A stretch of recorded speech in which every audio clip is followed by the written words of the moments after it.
And we have a few other pieces I might need to pick up on Monday. But since Mr. Peters mentioned alienation, now here's a paraphrase from the textbook. Marx refers to alienation as one of the most devastating features of capitalism.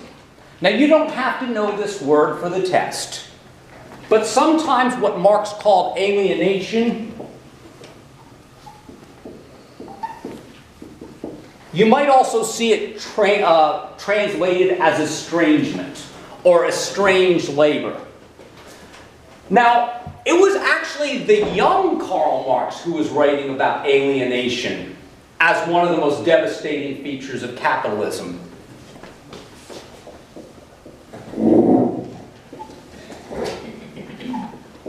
Long before he began writing Capital, this theme showed up in his 1844 Paris manuscripts. He co-wrote the 1844 Paris manuscripts with whom? That was Friedrich Engels. The irony with Friedrich Engels was he was the son of a wealthy, successful industrialist who came to see firsthand the possible ills brought about by industrial capitalism. We're talking about what? The increase of the working hours. Meanwhile, what was happening? Decrease in pay. Yeah, the driving down of the wages. So you ended up with people working a lot more hours with a whole lot less to, quote unquote, show for it. And keep in mind, in many cases, the wages were near this, or in some cases less. There were sometimes right around, or in some circumstances, even less than subsistence. And just like today, the bourgeoisie explained, or they excused them paying so little by saying that they were paying what the market could. You've heard this line. The business owner ought to pay what the market can bear. Yeah. Well, so what we if you hear political, yeah. Well, they won't say that. They'll simply say what the market will bear. And by the way, what they mean by what the market will bear is typically paying the worker as little as they can. Legally. Yeah, they can legally get away with.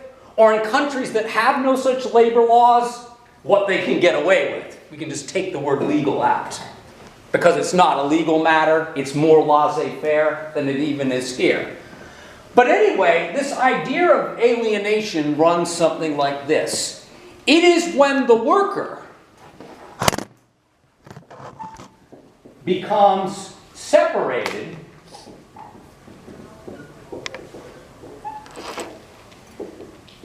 from the things that he's producing.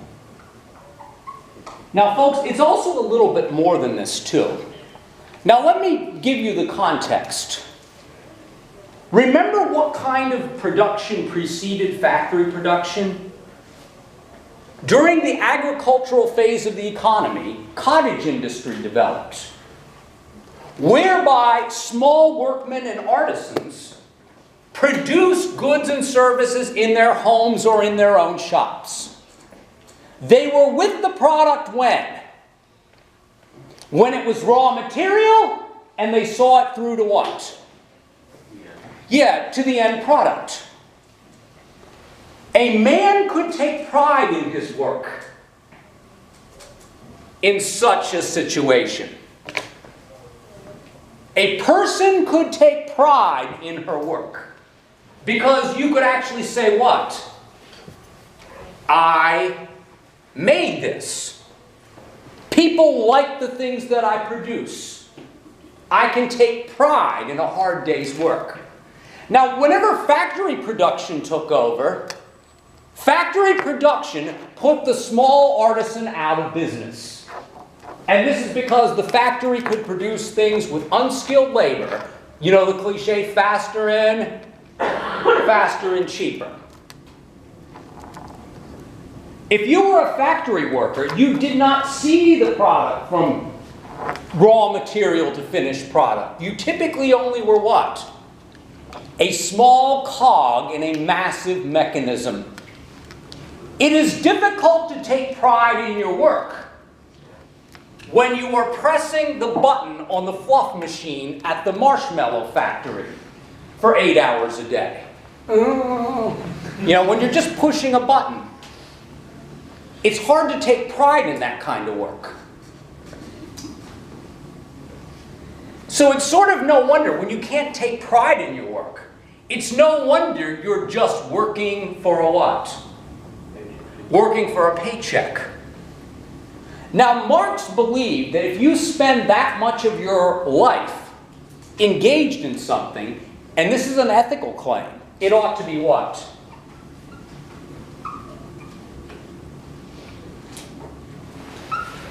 It ought to be meaningful. It ought to be something that you care about. It ought to be something you can take pride in.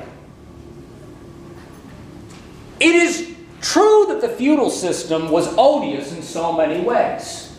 But at least during the feudal economy, when small artisans took up a craft, spent several years of their life perfecting a craft, and then opened up their own shop, at least they could take pride in their own work.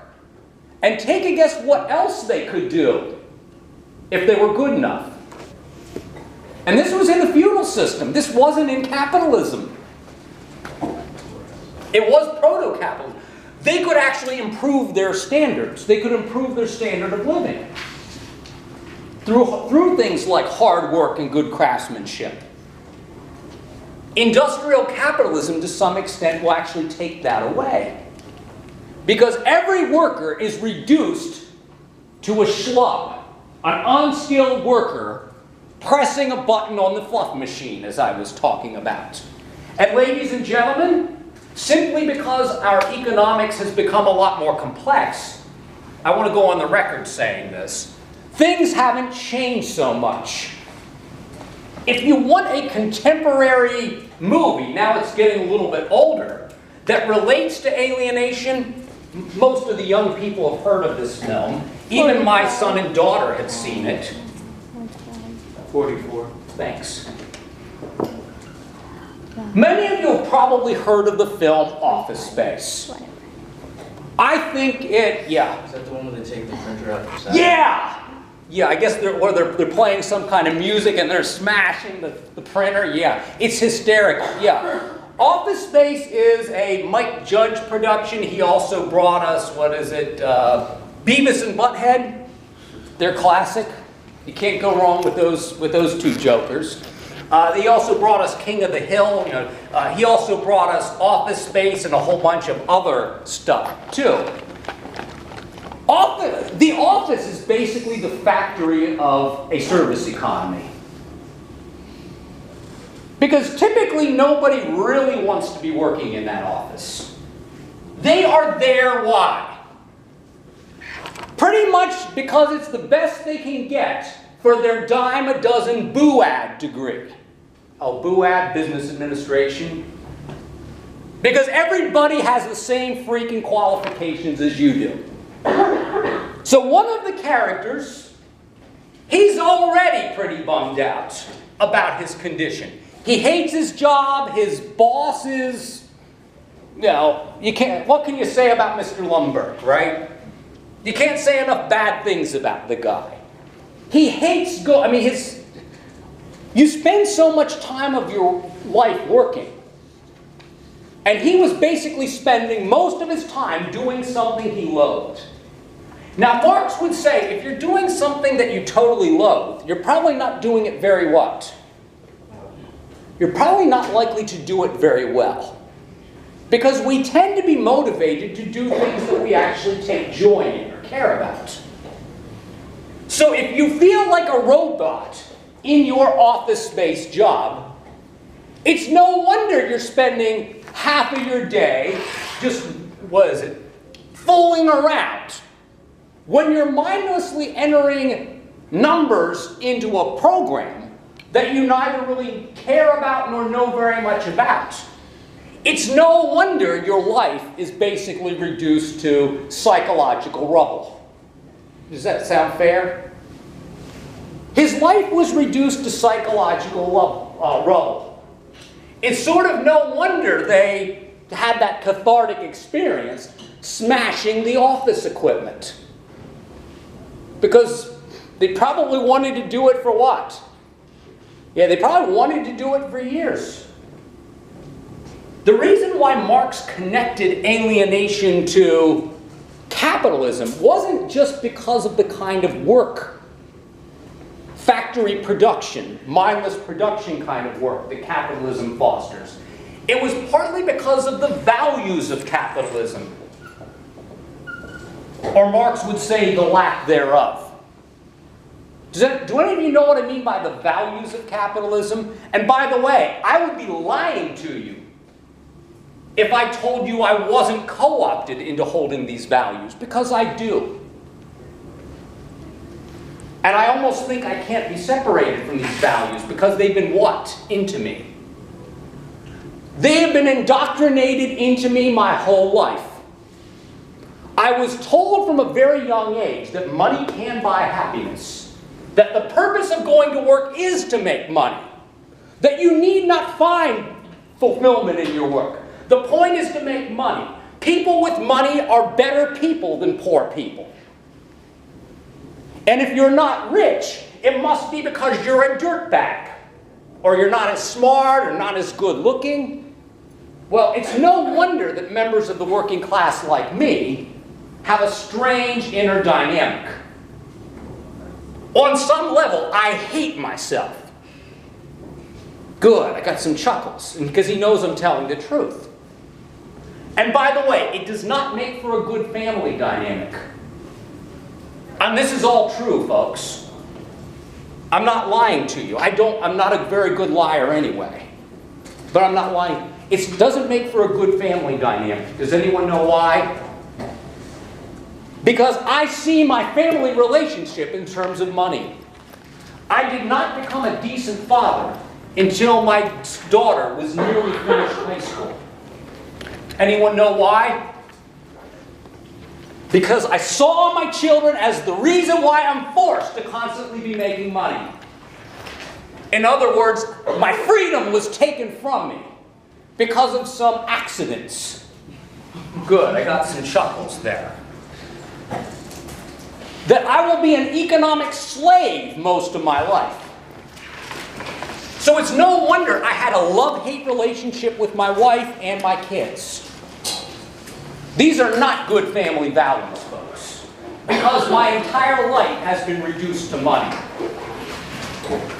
The only reason I'm different from most people in this economy is because once I got a gainfully employed benefits job, I actually enjoy coming to work every day. If I didn't have a sinus infection right now, I'd actually be having the time of my life. I actually enjoy what I'm doing. However, I would say I am less than 5% of the population.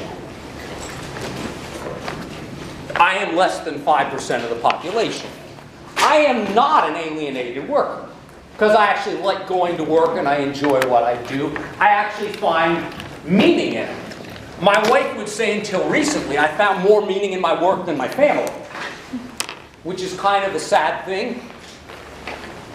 That's partly because when I wasn't gainfully employed, I had to work so much that I saw my family less than my divorced friends saw their family. Because I was adjuncting at 4 colleges, this is the capitalist education economy, I adjuncted at 4 colleges, so I was driving hither and thither.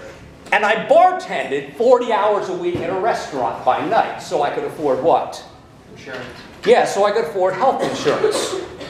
And also to keep these people who I both love and hate at bay. Because a man, and what's that line from Gus Fring from Breaking Bad for you TV lovers? A man's purpose. Yeah, a man's purpose is to provide.